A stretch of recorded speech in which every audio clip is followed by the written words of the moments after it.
겨울에도 산불이 심심치 않게 납니다. 그래서 등산로에서 담배를 못 피우게 한 건 이미 오래됐지만 실제로 가보면 여전히 담뱃불 붙인 흔적들이 남아 있습니다. 감시초소에는 라이터 같은 화기를 두고 산을 오를 수 있게 돼 있지만 아예 잠겨 있습니다. 그 현장을 밀착카메라 정원석 기자가 취재했습니다. 경기도 수원의 광교산. 주차를 하고 등산로로 오르는 길에 한 무더기의 담배꽁초와 쓰레기들이 눈에 들어옵니다.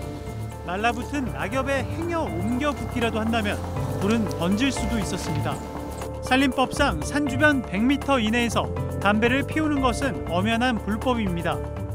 산불 신고서가 등산로 초입 부근에 하나 있는데요. 이렇게 굳게 문도 잠겨 있고 안에 사람도 없습니다. 사실상 산불 조심 기간을 제외하고는 제대로 된 역할을 하지 못하는 것이나 마찬가지입니다. 두 사람이 있는데 없는 때가 많은 것 같아요. 우리는 토요일마다 오는데 어떤 때는 있고 어떤 때는 없고 그래요. 의자 있는 데 가면 담배꽁초가 몇 개씩 있어요. 인근의 칠보산에도 감시초소가 있지만 역시 잠겨 있습니다. 등산로를 따라 조금 더 올라갔습니다.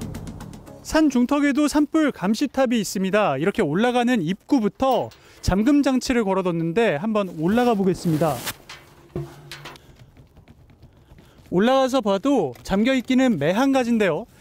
안쪽에 산불 진화 장치들이 들어있기는 하지만 잠겨 있다 보니까 일반인들이 쓸 수는 없습니다. 산불이 나더라도 사실상 무용지물인 셈입니다. 감시탑에 올라가서 뭐 어디서 불날지 알고 소용없어요. 이거 뭐 약수터에 있는 그 물바가지 떠먹는 거 그것도 없어져요. 제일 중요한 건 시민 의식이에요. 이 산을 아끼고 산불을 미연에 방지하기 위해선 화기를 소지하지 않는 것이 중요합니다. 등산 안내소나 산불 감시 초소엔 등산객들을 위한 화기 보관함이 있기 마련. 산에 들어갈 땐 라이터나 버너 등 화기를 소지하고 있는 것만으로도 과태료를 물 수 있기 때문에 등산객들이 두고 갈 수 있도록 이런 화기물 보관함이 있는데요. 잠겨 있기 때문에 아무도 사용하지 않아서 안이 텅텅 비어 있습니다. 물론 등산로에선 담배를 피우는 사람이 많은 건 아닙니다.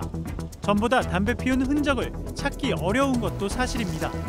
등산로 입구엔 보통 산불 조심 현수막이나 흡연 금지 등 경고문이 붙어 있어 경각심을 일깨우지만 담배 피우고 그러시는 분은 전혀 못 봤어요. 예전에도 가끔은 봤는데 등산로를 벗어나면 사정은 달라집니다. 한적한 곳에선 사람 눈을 피해 대수롭지 않게 피는 겁니다. 본격적인 등산 탐방로는 아니지만 사람이 다닐 수 있는 길은 언제나 산불 위험에 노출돼 있습니다. 담배꽁초가 여기도 하나, 그리고 여기도 하나 있고요. 또 여기에서도 하나를 발견했는데요. 막상 불이 붙으면은 산으로 번져버릴 가능성도 배제할 수 없습니다.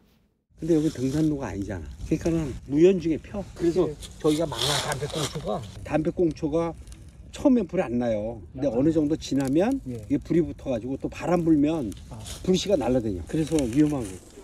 지난해 500여 건의 산불 발생 건수 중 300여 건은 봄철 산불 조심 기간에 발생했지만 산불 조심 기간이 아닌 때에 발생한 건수도 170건이 넘습니다.